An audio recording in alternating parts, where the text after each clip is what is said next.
At my graduation party, I was told to wait outside the venue. My aunt said, family only inside. I stood there in my cap and gown, holding back tears, realizing I worked my whole life for a family that never saw me.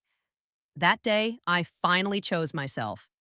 I step onto the cracked concrete of the driveway, the late afternoon sun slanting low behind the trees and casting elongated shadows across the manicured lawn. My cap feels heavy on my head, my tassel brushing the corner of my glasses. I clutch my rolled up diploma like a fragile scroll, the ribbon slipping slightly in my sweaty fingers. The air smells faintly of barbecued meat and fresh cut grass, the smell of celebration that I am somehow excluded from. I take a deep breath, trying to steady the storm of thoughts inside my head, but the silence hits me like a physical weight. Quick, hit like, share with your friends, and subscribe. This story is about to get intense. I glance toward the house, toward the cluster of voices and laughter that rise through the wide glass windows of the venue. They're celebrating as if they're honoring someone other than me. My aunt's words echo in my mind. Family only inside. She didn't say it with cruelty, not exactly. It was more like she had memorized a script that didn't include me. The words landed anyway, sharp and final. Family only. I step back instinctively, as though the cement itself might crumble beneath me if I get too close. The wind picks up, rustling the autumn leaves in the small grove that lines the driveway. I notice a paper plate, abandoned on the edge of the grass, half-eaten cake smeared with frosting, the pink and blue sugar crystals sparkling in the sunlight. I think about how fleeting celebrations are, how quickly they move past moments that someone like me, waits their whole life for. My chest tightens. For a second, I allow myself to imagine stepping back into the house, into their warmth, and pretending it's all okay. Pretending that I am included, that all the years of hard work, sleepless nights, and sacrifices mean something to them. But I can't. I know that if I enter, I'll be invisible in plain sight, an ornament, a footnote. I've spent my entire life striving for this day, the cap, the gown, the moment that signifies achievement, but the achievement feels hollow when the people I wanted most to share it with are the ones who look through me. I'm aware of every sound, the clinking of glasses, the laughter, the quiet hum of conversation, as if I've become acutely sensitive to every detail that emphasizes my absence. I drop the diploma slightly to adjust my grip and notice a small crack running along the edge of the driveway. The sunlight catches it just right, casting a jagged shadow that splits the cement like a river. I think about my life in that metaphor, fractured yet continuous, a path I built myself without the foundation I expected from those who should have been my anchors. I kneel for a moment, pressing my hand to the rough surface, feeling the warmth of the sun and the coolness of the shadow at the same time. It's a strange comfort. A dog barks somewhere behind the house, startling a flock of birds into the air. Their wings beat frantically, a chaotic rhythm against the sky, and I imagine myself flying with them, escaping the boundaries that have held me for so long. I stand, brushing imaginary dust from my gown, and run a hand along the tassel of my cap, twisting it absent-mindedly. I realize I've been holding my breath. My chest rises and falls with deliberate rhythm. I try to silence the voice in my head that whispers doubt and self-pity. I am here. I have arrived. I have earned this. I hear a door slam inside, then muffled laughter. I imagine my cousins clustered around a table, telling jokes that aren't funny, drinking soda from plastic cups, completely unaware of the storm brewing in my chest. I remember my aunt's eyes when she said family only. There was a flicker of apology, almost imperceptible, but she quickly covered it with a polite smile. That smile has haunted me in the weeks leading up to this day. It was a mask, a filter for the life she thought I deserved. I walk slowly along the perimeter of the driveway, my shoes scuffing against the concrete. Each step echoes slightly, a lonely percussion against the chorus of distant voices. The trees sway, their skeletal branches brushing against one another, creating an eerie sound that mimics whispers. I can't tell if it's the wind or if my mind is amplifying every sound. Part of me expects someone to come out, to call me in, to apologize. Part of me knows better. I pause near the edge of the lawn, where the grass meets the small ornamental fence. Beyond it, the street stretches empty, quiet, inviting. I imagine myself stepping off the lawn, leaving the house and its invisible approval behind. The thought both terrifies and exhilarates me. I think about the nights I spent alone, the countless hours I devoted to studying, to building my future, to proving that I was more than the sum of their indifference. And now, standing in the cold light of reality, I understand that their recognition was never a requirement. A neighbor's car drives by slowly, the engine humming softly. I watch as the vehicle passes and think about how ordinary life continues for everyone else. How birthdays, graduations, and weddings proceed without regard for the quiet heartbreak of one person outside a house, holding a rolled up piece of paper that represents years of unseen labor. I clutch it tighter, the ribbon digging into my palm, and a strange determination settles over me. I walk a few steps further, the hem of my gown catching on a stray twig. I tug it free, but the sensation feels symbolic. I've spent my life trying to smooth the edges of my existence, trying to make myself fit where I was never truly wanted. I inhale, drawing in the crisp autumn air, tasting the mixture of smoke from the grill, damp leaves, and distant car exhaust. The taste is bitter and sweet all at once. I release it slowly. I am not invisible. I am here. I exist beyond their judgment, their exclusion, their narrow definition of family. A sudden rustle behind me makes me turn sharply. A cat emerges from the shadows near the side of the house, its green eyes luminous in the fading light. It pauses, watching me, and then slinks along the edge of the fence, disappearing as quickly as it appeared. I laugh softly, a sound that surprises me with its sharpness. Life goes on, with or without approval, and perhaps the universe has its quiet ways of reminding us that presence matters more than acceptance. I settle onto the top step of the driveway, letting the weight of my body sink into the concrete. The diploma rests across my knees. I feel a warmth creeping into my fingers and a faint sting behind my eyes. Tears, almost uninvited, gather there. But I refuse to let them fall. Not yet. I breathe deeply, feeling the fabric of my gown, the stiff square of my cap, the smooth ribbon of my diploma. These are tangible things, things I earned, things no one can take from me. The sound of laughter grows louder, and I picture the scene inside. My aunts and uncles clustered around tables, my cousins whispering jokes, my parents exchanging glances that say everything and nothing. I don't know if they realize how deep the wound of exclusion runs, how the absence of recognition cuts sharper than any insult. I lean back slightly, letting my eyes follow the flight of a single leaf spiraling from the tree above. It twirls and drops, and I imagine myself letting go of expectations, of hurt, of years spent trying to make people see me. I look at my reflection in the darkened windows of the house. For a moment, the cap and gown blur into a single silhouette of someone I almost didn't recognize. The person staring back is strong, even if trembling, because they have chosen themselves. They have faced the emptiness of neglect and have decided to exist fully despite it. My lips twitch into a faint, unsteady smile. I realize that I'm no longer waiting for approval, no longer tethered to the invisible strings of conditional love. The shadows lengthen, and the first hints of evening light brush the driveway. I feel a cool breeze on my face and shiver slightly. Somewhere in the distance, a balloon pops, startling a dog that barks again. I imagine all these tiny moments as pieces of a mosaic, fragments of a life I am still building. And as I sit there, alone yet complete in my solitude, I understand that this is the beginning, not the end. The choice I made today, to stand outside, to choose myself, is not an act of defiance, but a declaration of survival, of self-respect, of the courage to honor my own journey above the limitations of those who could not see me. And in that moment, standing alone in my cap and gown, the air around me crackling with the quiet electricity of possibility, I decide to step forward. Not into the house, not into their acceptance, but forward into the life I will claim for myself.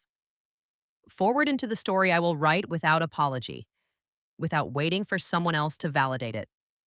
Forward into the uncertain yet radiant expanse of my own making. The evening air grows cooler, curling around my shoulders beneath the stiff fabric of my gown. I remain perched on the top step of the driveway, my diploma resting heavy in my lap, but the first flicker of courage pulses through me. I glance once more at the house, a glowing rectangle of laughter and warmth, and feel the pull of years of conditioning, the pull of wanting, even desperate wanting to be seen. But I shake my head, almost violently as if to dislodge the ghosts of my longing. The wind picks up again, carrying the faint aroma of charred meat and melting chocolate. I notice the remnants of the party scattered across the lawn, cups tipped over, a napkin fluttering like a trapped bird, a deflated balloon stuck in the branches of a tree. It's as if the celebration itself is trying to escape, to flee the confines of the house, leaving me to witness the decay of appearances. My gaze lingers on the ribbon of my diploma, now slightly untied, fraying at the edges. The symbolism is not lost on me. I hold a certificate of accomplishment, yet it feels like a fragile thread in a tapestry I've been weaving alone. A movement catches my eye near the side of the garage, a figure standing in the shadows, half hidden by the creeping darkness. I squint, trying to make sense of it. At first, I think it's one of my cousins sneaking out for a smoke, but the silhouette doesn't move the way a familiar teenager would. My heartbeat quickens. There's a peculiar stillness to the figure, an almost deliberate quiet, as if it's observing me the way I've spent years observing the world. Can I help you? My voice cracks despite my attempt to sound steady.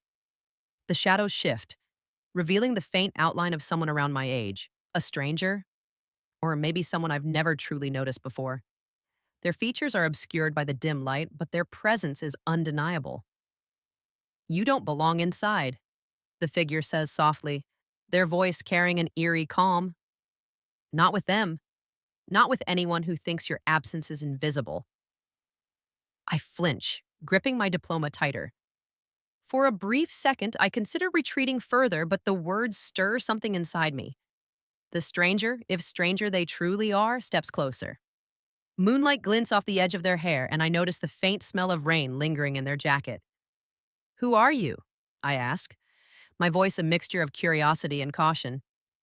They smile faintly, the kind of smile that hints at understanding without revealing secrets. Someone who's been watching, they reply. Someone who knows what it's like to stand outside when everyone else is inside. To earn something that doesn't feel like it belongs to you because the people you wanted to share it with refuse to see it. Their words hit me like a mirror. I see the reflection of my own experience, my own solitude mirrored in their calm demeanor. For a moment, I forget the party, forget the driveway, forget the sharp sting of my aunt's exclusion. All that exists is this stranger, standing silently as if they were waiting for me to acknowledge my own strength.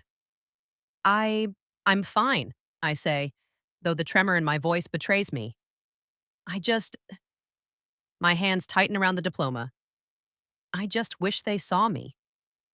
Seeing doesn't always mean understanding, they reply. Sometimes the people who should notice never will. That's not a failure on your part. That's theirs. Their words resonate deeper than any speech I've ever heard, cutting through years of self-doubt and familial expectation. I want to ask more, to understand who this person is, why they're here, why they know what it feels like to be excluded. But the air grows colder, and the night seems to press against me from all sides. I take a step backward, suddenly aware of how long I've been frozen in place. The party inside the house continues unabated, a distant hum that feels almost irrelevant now. I glance toward the driveway again, seeing the soft glow of lights and the flickering movement of shadows, and realize something. I don't need their acknowledgement. Not tonight. Not ever. The stranger tilts their head, their gaze tracking the subtle changes in my posture, reading the hesitation and uncertainty that I have so carefully cloaked in composure. You're afraid of letting go, they say softly. Afraid of walking away. Because it means admitting that what you wanted from them was never coming. But the thing you hold in your hands, the diploma, the work, the years, it's yours. Yours alone. It doesn't need their validation. I stare at my diploma, seeing it anew. The paper, the ribbon, the embossed seal. They represent everything I fought for every sleepless night, every tear shed in solitude, every moment I thought I couldn't go on but did anyway. My chest tightens, not with sadness this time, but with something else: clarity, liberation. Then what should I do? I whisper, almost afraid to ask. The stranger steps closer, their shadow merging with mine in the dim light. Step into your life, they reply simply. Not their lives, not their expectations. Yours. Take this moment, all of it, and claim it as yours. Don't wait for them to recognize it. Don't wait for permission. Walk forward into the life that's waiting for you. Their words feel like a gentle push, a hand on my back that I can't see but know is real. I stand fully now, adjusting the cap on my head, straightening the gown. For the first time since I arrived at this house, I feel a surge of agency, a raw power that comes from realizing that the people who doubted or ignored me do not define me. I clutch my diploma, pressing it to my chest as though drawing strength directly from it. Thank you, I say, my voice steadier, firmer than it has been all day. The stranger nods once, then begins to fade back into the shadows, their figure becoming indistinct. Remember, they call softly, sometimes standing outside is where you truly find yourself. And then they're gone, swallowed by the night, leaving me alone but profoundly transformed. I take a deep breath, letting the cool air fill my lungs, feeling the wind whip my hair around my face. The sounds of the party inside the house seem distant now, almost trivial. I can hear the soft strains of music and laughter, but it doesn't reach me in the same way. The pull to seek their approval has vanished, replaced by something entirely new: a hunger to define myself on my own terms. I turn my gaze away from the house, toward the street stretching into the darkness. The pavement glistens faintly from earlier rain, reflecting the dim glow of streetlights. It looks endless, full of possibility and danger, the perfect metaphor for a life I've only just begun to claim. I take my first step forward, feeling the weight of the gown, the diploma, and the years of neglect all pressing against me. But rather than being a burden, it feels like armor. A sense of anticipation builds within me, a taut string ready to snap into motion. I realize that the night is mine to shape, the world beyond the driveway mine to explore. I don't know what awaits me down the street, around the corner, or across the city, but for the first time in my life, I am not hesitant. I am not waiting. I am moving. As I step fully off the driveway, leaving the lights and shadows of my family's celebration behind, I hear a faint creak from the side of the house, almost imperceptible. I glance over my shoulder, and for a fleeting second, I think I see movement at one of the windows, someone staring out, watching me. But when I blink, it's gone. I smile to myself. Let them watch if they want. They will never truly see what they could have, and I will never again allow their vision, or lack thereof, to define me. The street ahead stretches like an open canvas. The cool night air brushes against my face, carrying the faint sense of wet asphalt, autumn leaves, and distant cooking fires. I take a deep breath and feel a clarity I've never experienced before. My life is mine. Every decision, every choice, every step forward is mine to claim. And as I walk, diploma tucked securely under my arm, I realize that choosing myself isn't just a single moment. It's a series of choices. And tonight, I have chosen relentlessly, irrevocably, to honor my own existence. The night deepens, shadows stretching and merging in unfamiliar ways. Streetlights flicker above, casting intermittent pools of light. Somewhere a cat hisses, a branch snaps in the wind. I walk steadily, each step measured, deliberate, resonant with purpose. Every sound, every shadow, every subtle shift in the environment becomes a part of the story I am writing with my life. I don't look back. I keep moving forward. The streets stretch before me like an unwritten script, quiet and still under the early night sky. Streetlights flickered in the distance, their pale illumination painting the wet asphalt with streaks of gold and silver. I walked slowly, letting the rhythm of my shoes against the pavement sync with the quiet pounding of my heart. Each step felt deliberate, a quiet defiance against the invisible weight of years spent seeking recognition from people who never truly cared. The city beyond my neighborhood seemed to wake as I moved further from the driveway, the hum of distant traffic, the faint music spilling from a corner cafe, the clatter of late night deliveries, all of it coalesced into a subtle, intoxicating energy. I felt the cold wind biting at my cheeks, my gown flapping lightly around my ankles, the tassel of my cap brushing against my temple. For the first time in years, I wasn't confined by expectation, by approval, by invisible rules written by people who refused to see me. I passed an alleyway that smelled faintly of damp cardboard and something else, something metallic, sharp. A flicker of movement caught the corner of my eye, and I froze, half expecting to see a stray animal or a shadow that belonged to no one. But there was nothing. Just the wind playing with a discarded newspaper, flipping it like a page in someone else's story. I realized with a start that my pulse had quickened, my senses sharpened. It was as though my solitude had made me acutely aware of the small, subtle details of the world around me.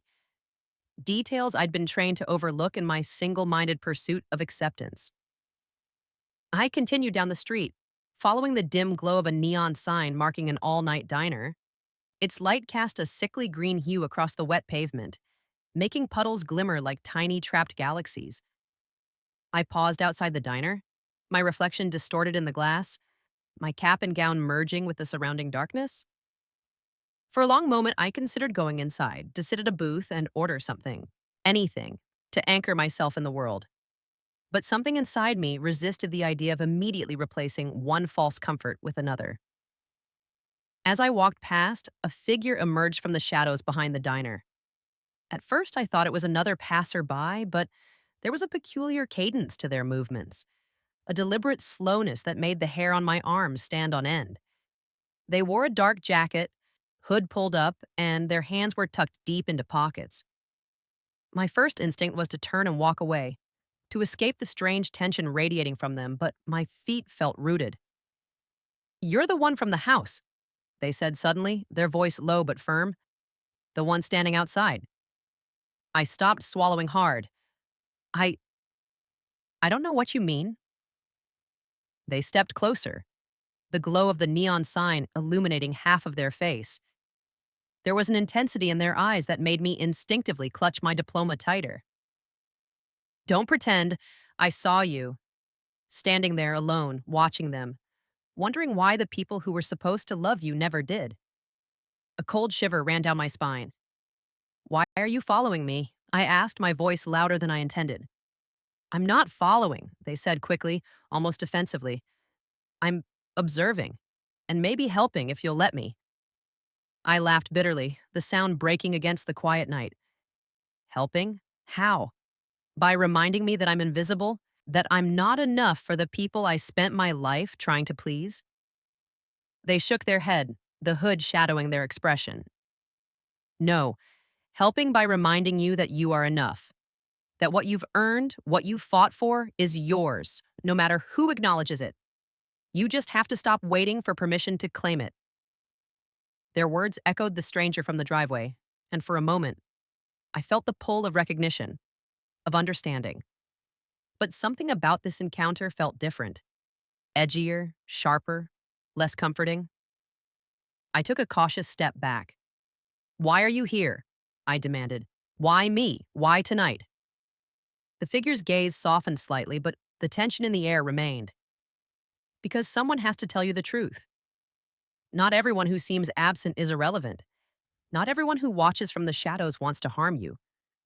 But sometimes the people inside, the ones celebrating, they're trapped in their own illusions. And someone like you, someone who steps outside, sees what they cannot." I glanced back toward the distant neighborhood lights, feeling the pull of my old life, the laughter, the noise, the familiar voices. For a second, I almost longed to return, to slip back into invisibility if it meant regaining a fraction of connection. But the thought was hollow, empty. I knew, in the marrow of my bones, that nothing awaited me inside that house but repetition, a cycle of expectation, disappointment, and conditional love. "I don't know who you are," I whispered, my voice trembling slightly. "But I can't trust anyone anymore. Not after today. Not after all the years I've been waiting." The figure nodded, stepping even closer. I could see the details now. a faint scar across their cheek, the way their hands clenched and unclenched nervously. You don't need to trust me, they said. Not yet, but you need to trust yourself. And that starts with leaving. Not just the house, not just the street, but the mindset that allowed them to control your worth for so long. Something in their words struck a chord. I realized that tonight, in the darkness, surrounded by strangers and shadows, I was making choices I had never dared before.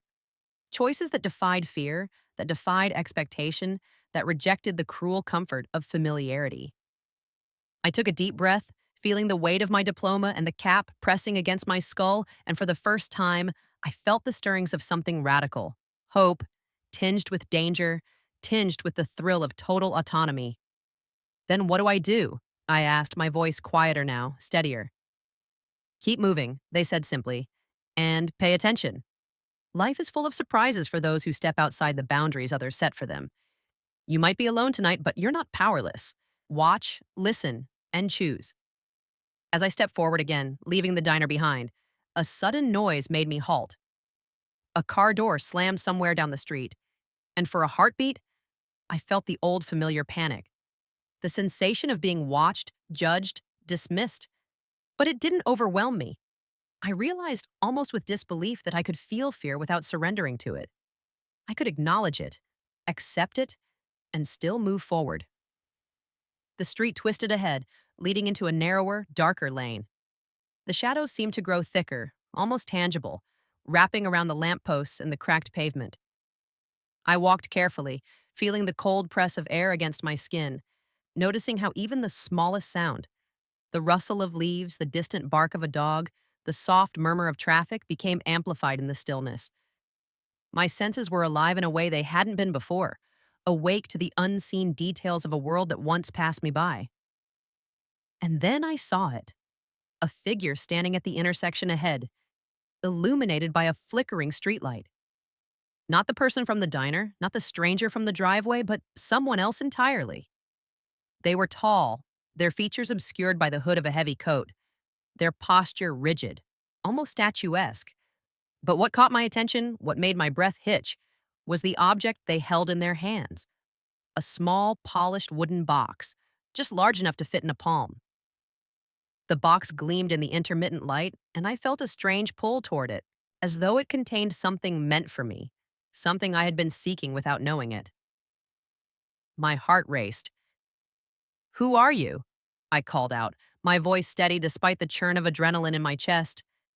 The figure tilted their head, the box glinting under the uneven streetlight. "Someone who has something you need to see," they said, voice low, deliberate. "But be careful. Some truths are heavier than you expect." I hesitated. The street stretched silent around me, darkened and empty except for this one presence. Every instinct screamed to run, to flee back to the comfort of familiarity, even if it had been rejection itself. But another voice inside me, stronger now, whispered, "Step forward. Claim your own story. Don't turn back." And with that, I took a slow, deliberate step toward the figure, my diploma pressed tight to my chest, the cap firm on my head, my mind wide open to whatever awaited me in the small wooden box they held. The figure held the box with a careful reverence, their fingers curling around it as if it were the most fragile thing in the world. I stepped closer, the chill of the night crawling up my spine, the shadows pressing in from all sides. My hands trembled slightly, whether from anticipation, fear, or a mixture of both, I couldn't tell. The streetlight above flickered again, bathing the scene in stuttered light and shadow, and I felt as though the world itself were holding its breath. "Open it," the figure said, their voice quiet but commanding. "But be ready. Once you see what's inside, there's no going back." I hesitated. Something primal stirred in my chest. A warning, a whisper that the unknown can wound as deeply as the familiar. But the pull was irresistible. The box seemed to hum with quiet weight, a gravity I couldn't explain. I took a slow, deliberate step forward and reached out. My fingers brushed against the smooth wood, polished yet warm, almost alive beneath my touch. "Are you sure?" the figure asked. Their eyes gleamed faintly from the hood, reflecting the stuttering streetlight. "Once you know, you can't pretend again. You can't unsee what's waiting for you." I have to, I said, my voice firmer than I expected. I've waited my whole life for something real. I can't turn away now.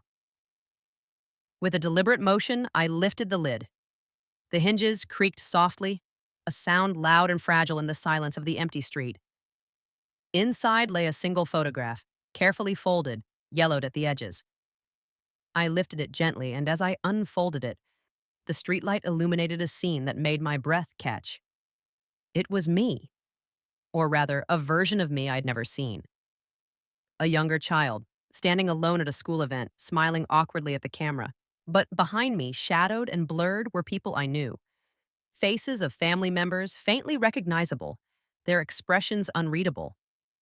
The photograph seemed old, impossibly so, as if it captured a moment that predated memory.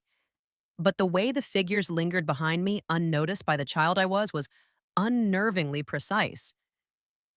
This, I whispered, unable to look away. Where did this come from? The figure tilted the box slightly toward me, as if offering context without words. It's what you've always known in your heart. The world you were born into wasn't ready to see you. They watched, often silently, often absent. But you, standing there, moving forward, you've always been the one who mattered. This is proof, in a sense. Proof that even in their absence, your presence has always been significant. I blinked, the cold night pressing against my cheeks, my chest tight with a mix of grief and relief. My fingers lingered on the photograph, tracing the outline of my small, awkward hands, the curve of my shy smile. I remembered that night, remembered the feeling of being simultaneously invisible and hyper-visible, like a shadow everyone knew existed but refused to acknowledge. But why now? I asked, voice shaking. Why me? Why tonight? The figure stepped back slightly, the hood falling enough to reveal a faint scar along their jawline, a detail that made them seem startlingly human. Because tonight is the night you stopped waiting. Tonight is the night you chose yourself. The photograph, this moment, it's a reminder. Sometimes we need reminders, even of things we've always known. Sometimes we need a nudge to understand that our worth isn't tied to those who fail to recognize it.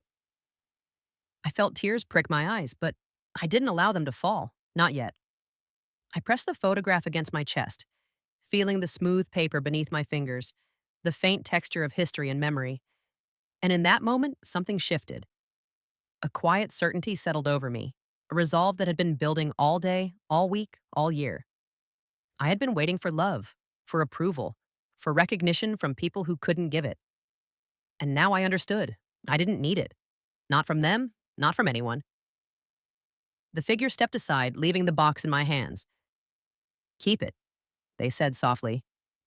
As a reminder, as proof, as a compass. And now go. Live the life that's waiting for you. No one else can live it for you, and no one else can define it. I stood there for a long moment, absorbing the weight of their words. The night around me seemed to breathe, the wind rustling leaves in a way that sounded almost like applause. The shadows shifted, the streetlights flickered, and I felt the cool bite of autumn against my skin. Not a warning, but an affirmation. I folded the photograph carefully and slid it into my pocket. The box felt lighter now, the mysterious gravity lifted, leaving only clarity. I realized that the world was full of unknowns, full of moments that could terrify or exhilarate, full of choices I couldn't predict. But for the first time, I felt fully equipped to face them, armed with something stronger than approval or recognition, my own understanding, my own worth, my own claim to existence. I looked back once toward the direction of the house, toward the faint glow of the driveway and the distant music. A quiet smile touched my lips. Let them celebrate without me. Let them continue in their illusions. I no longer needed their validation. I had validation enough. The evidence of my effort, the memory of my persistence, the proof in the photograph and the box that I had mattered long before anyone else chose to see me. The street ahead curved slightly, leading into an unfamiliar part of the city. I walked forward, feeling the night stretch endlessly before me. The wind tugged at my gown, the tassel of my cap brushed my temple, and my diploma rested against my chest like a talisman. Each step was deliberate, each movement a declaration. I existed on my own terms. As I rounded a corner, I saw a faint light in the distance, spilling from an open doorway. Curious, I moved closer. Inside was a small, quiet bookstore, its windows fogged with the warmth of lamplight and the scent of old paper. The sign above read, "Stories of Those Who Choose Themselves." My pulse quickened, a mixture of recognition and disbelief. I stepped inside. The air was thick with the smell of ink, dust, and possibility. Shelves stretched high, lined with books of every size and color. And on a small table in the center of the room lay another wooden box, identical to the one I held in my hands. Next to it was a note, handwritten in flowing script. "For those who take the first step, the rest is yours to write." My heart raced.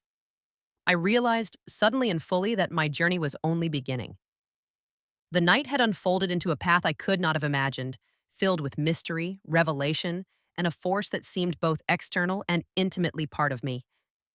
I held the first box tightly, staring at the new one, knowing instinctively that the next choice, my choice, would define not just this night, but the life I was determined to claim. I placed the first box gently on the counter, feeling a shiver of anticipation. The night, the streets, the shadows, all of it had led me here. And for the first time, I truly understood the power of stepping outside. Not just outside the house, not just outside expectation, but outside the life others had designed for me. The bookstore seemed alive, almost expectant, as though it knew I was ready. The wooden box on the table beckoned. I inhaled deeply, feeling the weight of possibility, of risk, of freedom.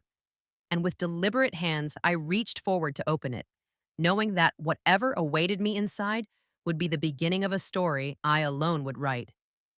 I reached forward, my fingers brushing the smooth surface of the second wooden box. It was warmer than I expected, almost pulsing faintly beneath my touch, as if alive with the weight of possibility. My pulse quickened, my chest tight with anticipation and fear. I hesitated, breathing deeply, realizing that this was not just a choice, it was a threshold. One step forward, and there would be no turning back. I lifted the lid carefully. Inside lay a mirror, framed with intricate carvings that seemed to shift in the lamplight. At first I frowned, confused. A mirror? I had expected secrets, revelations, perhaps some token of guidance or destiny. But as I peered into it, the reflection staring back made me catch my breath.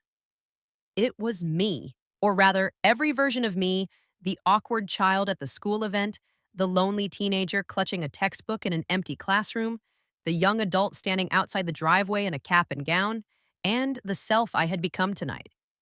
They all existed simultaneously in that reflection, layered and transparent, watching one another, seeing one another. The child's eyes met mine first, hesitant and uncertain. Then the teenager, wounded yet defiant. Then the adult, confident but wary. And finally, the version of me that had chosen myself tonight, standing fully in the glow of recognition that came from no one but me. A note lay beneath the mirror, smaller, almost hidden. I picked it up and read the words written in delicate, careful script. "You are the witness, the observer, the chooser. Everything you seek has been within you. The world may overlook you, but your presence matters. Your story begins now because you finally see yourself." I swallowed hard, feeling tears welling unbidden. But this time they were not from sadness. They were relief, awe, and a deep, fierce joy. I realized that everything I had been chasing, the recognition, the validation, the love I'd sought from family, was never external. It had always been internal, waiting for me to acknowledge it, to claim it, to step fully into my own story. The stranger from the driveway, the figure from the diner, and even the mysterious bookstore seemed to blur together in my mind, all pieces of a strange, cinematic tapestry that had guided me to this moment. I understood now that their purpose was not to lead me, but to remind me. The journey, the risk, the choice, those were mine and mine alone. I lifted the mirror, holding it at an angle so that the candlelight flickered across my face, illuminating every imperfection, every scar, every line that had been carved by experience, struggle, and endurance. I smiled faintly, feeling a completeness I had never known. The world outside the bookstore was quiet, the night stretching endlessly, inviting, alive. I realized that stepping outside the driveway, stepping outside expectation, had been the first step into a life that was unapologetically mine. And then I noticed something peculiar. The reflection shifted slightly, not perfectly mirroring my movements. The versions of me in the mirror blinked in unison, their eyes shining with a strange intensity. A whisper of wind, almost a voice, seemed to emanate from the glass. This is not the end. Keep choosing, keep stepping outside. I felt a thrill, a shiver of possibility and danger. The revelation hit me with quiet force. Life would always present moments where recognition and validation were withheld, where exclusion seemed final, where the path forward was uncertain. But the power, the story, the choice, those were mine, always mine. And in that instant, I knew that the act of choosing oneself was not a single event, but a continuous decision, a relentless assertion of presence and purpose. I left the bookstore with the mirror tucked carefully under my arm, stepping into the night that seemed impossibly vast, full of uncharted streets and unseen opportunities. Each step felt grounded, yet exhilarating, the weight of the past lifting with every movement forward. I realized I would never again wait for permission to exist fully, never again define my worth by the gaze of those who failed to see me. I had chosen myself, fully, relentlessly, irrevocably. The city lay silent, bathed in streetlight and moonlight, alive with possibility. The night was mine to write, the path ahead uncertain, yet thrilling. And as I walked, the cool wind brushing my cheeks, the first faint streaks of dawn began to paint the horizon. A new day, a new story, a life claimed without apology. I paused for a moment, looking up at the awakening sky. I realized something. In the end, the greatest revelations are not always found in objects or strangers, but in the courage to witness and honor oneself. And in that quiet, luminous realization, I smiled, feeling the vastness of my own presence, the depth of my own story, and the infinite potential of the choices that still lay ahead. Have you ever felt overlooked, unseen, or excluded, waiting for someone else's recognition to validate your existence? What would it mean to truly choose yourself, independent of the approval or neglect of others? In moments of solitude, when the world seems indifferent, can you identify the inner strength and worth that has always been yours? How might your life change if you claimed your achievements, your struggles, and your presence as entirely your own, without seeking validation from anyone else?